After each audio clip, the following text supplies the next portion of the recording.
Oke,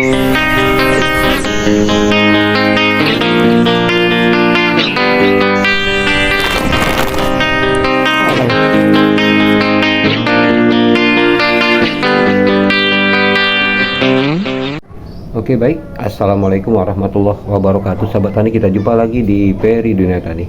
Oke sahabat tani, baru-baru ini kita baru juga turun dari lapangan, dan sekalian juga kita bertanya-tanya pada petani kopi di lapangan ya sahabat tani ya, dimana ini ada satu masalah yang ternyata berakibat fatal, dan ini wajib saya bagikan pada sahabat tani supaya sahabat tani tidak melakukan kesalahan yang berujung kerugian ya sahabat tani. Apa itu Pak? Yaitu tadi sahabat tani, apakah Pak, jika panen belum habis kita langsung paksa pupuk lagi, apakah itu berbahaya nggak Pak gitu ya?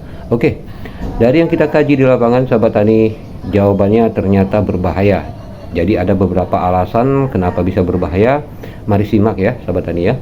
Yang pertama sahabat tani, memberi pupuk kopi di saat kopi masih dalam tahap panen atau panen masih berlangsung itu sebenarnya tidak disarankan ya, tidak disarankan, karena akan memicu beberapa faktor dan masalah kemudian harinya sahabat tani. Karena di saat kopi lagi dalam masa atau pasca panen, kopi itu lagi berfokus dengan pemasakan buah. Nah, lagi berfokus dengan pemasakan buah, sehingga misalnya sahabat tani memberikan urea misalnya ya, kita nggak usah ngomong pupuk model lain, kita ngomong aja pupuk urea yang berfokus dengan pertumbuhan. Jadi di saat kopi buah masih banyak dan lagi fokus dengan pemerahan, lalu kita berikan unsur nitrogen atau urea, maka yang terjadi adalah buah tersebut akan membusuk sahabat tani ya. Karena seperti saya katakan pada sahabat tani, sifat pupuk kimia itu memaksa, terlebih kalau sahabat tani memberikan urea yang fungsinya sebenarnya untuk pertumbuhan cabang, batang, dan daun ya, begitu. Itu bahayanya yang pertama ya sahabat tani ya. Yang kedua, sudah pasti resikonya pembusukan buah. Kenapa bisa terjadi Pak? Bukankah dari pupuk seharusnya buah lebih bagus, lebih cantik, atau lebih padat ya gitu ya? Itu salah sahabat tadi ya. Kalau di saat kopi masih masuk tahap merah dan lagi fokus dengan pemerahan buah kopi atau panen kopi, jika kita berikan pupuk langsung, itu mengakibatkan pemaksaan sehingga buah kopi tadi mengalami pecah-pecah ya, retak ya pada buah kopi. Di kulitnya kita bisa lihat retak. Habis itu belum waktunya merah namun sudah menguning ya, dan juga kualitasnya sudah pasti akan menurun sahabat tani. Makanya beda sekali rasanya kalau kopi yang masih dalam tahap panen kita berikan pupuk, begitu kita petik buahnya itu kita racik menjadi bubuk kopi lalu kita rasa, itu hasilnya beda rasa sahabat tani.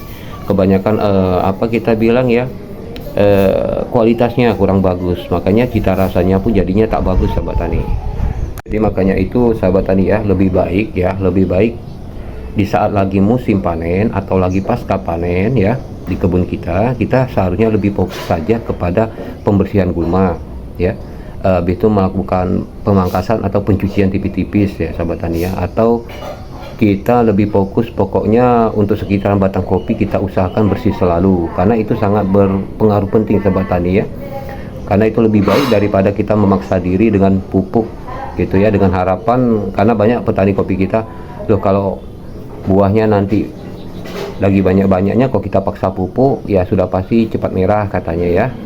Habis itu yang kedua, cepat merah cepat habis buahnya, maka akan berlanjut pembungaan lebih cepat berikutnya daripada tidak dipupuk, begitu salah ya. Namun ada terkecuali ya, ada kecualinya nih sahabat tani.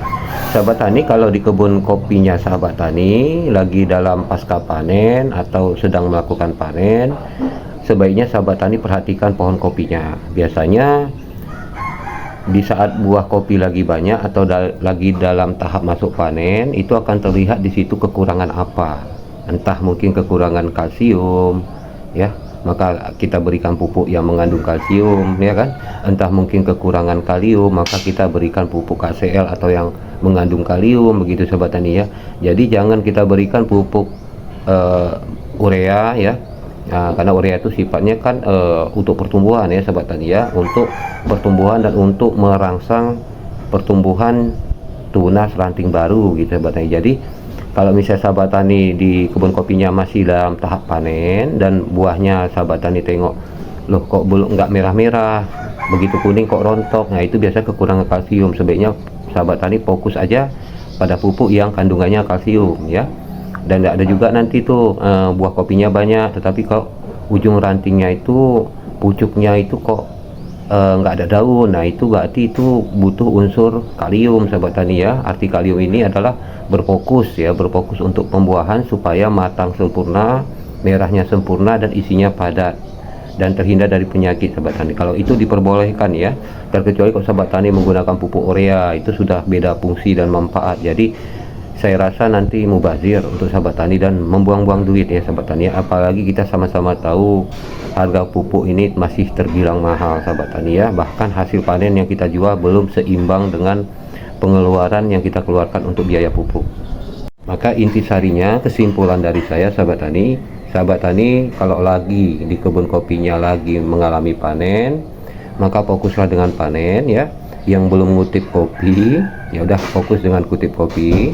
Jangan fokus dulu dengan pupuk ya, terkecuali pupuk tadi itu saya bilang ya, kalium dan kalsium. Itu biasa kalium kalsium itu sangat dibutuhkan di saat kopi sudah masuk pasca panen ya. Kadang-kadang kita melihat tanaman kopi tersebut buahnya banyak tetapi kuning, begitu buahnya kuning kenapa rontok begitu, itu belum tentu sahabat tani karena cuaca, belum tentu ya. Karena banyak orang menganggap buah kuning sebelum merah datang hujan rontok, berarti itu pengaruh faktor hujan. Enggak juga sahabat tani ya, enggak 100% benar. Ada juga mengatakan buahnya kuning sudah rontok gitu ya, itu pasti ada penyakit dan hama. Enggak juga sahabat tani, itu boleh jadi karena memang unsur hara pada tanaman kopi itu mengalami kekurangan sehingga membutuhkan tambahan. Itu cukup sahabat tani berikan yang kandungan kalsium sahabat tani ya, kalsium.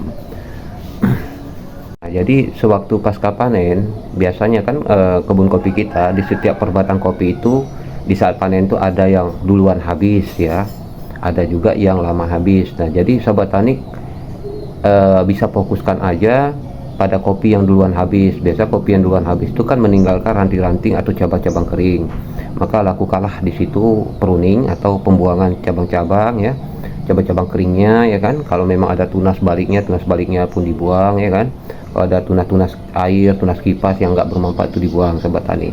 Itu untuk kopi kita yang memang sudah habis buahnya atau bisa dibilang tinggal berapa puluh biji lagi lah begitu ya sahabat tani. Jadi kita mangkas kopi ini jangan tunggu buahnya habis total baru kita pangkas, itu nanti bisa terjadi kebalikan jadwal di sahabat tani. Itu yang rumit sahabat tani sendiri. Jadi cukup dengan nengok, oh kopi saya ini per batang ini buahnya tinggal 20 atau 50 batang lagi, 50 biji lagi, udah red kan ya sahabat tani. Karena walaupun sisa buah tadi terkena potong oleh gunting kita, itu masih bisa merah buah tersebut sahabat tani, masih bisa dipanen ya, masih bisa dijual sahabat tani. Jadi jangan tunggu buahnya habis total baru sahabat tani lakukan pruning, itu sudah terlambat ya. Karena di perbedaan iklim di saat ini saya perhatikan buah belum habis sudah berbunga lagi gitu sahabat tani. Jadi nggak akan mungkin kita sempat untuk menargetkan gitu sahabat tani.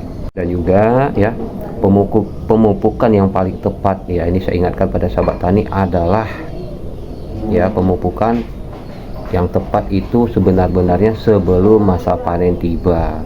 Makanya dalam setahun kan ada tuh 2 kali pemupukan ya. Di konten saya sebelumnya sering saya ulang-ulang ya sahabat tadi ya.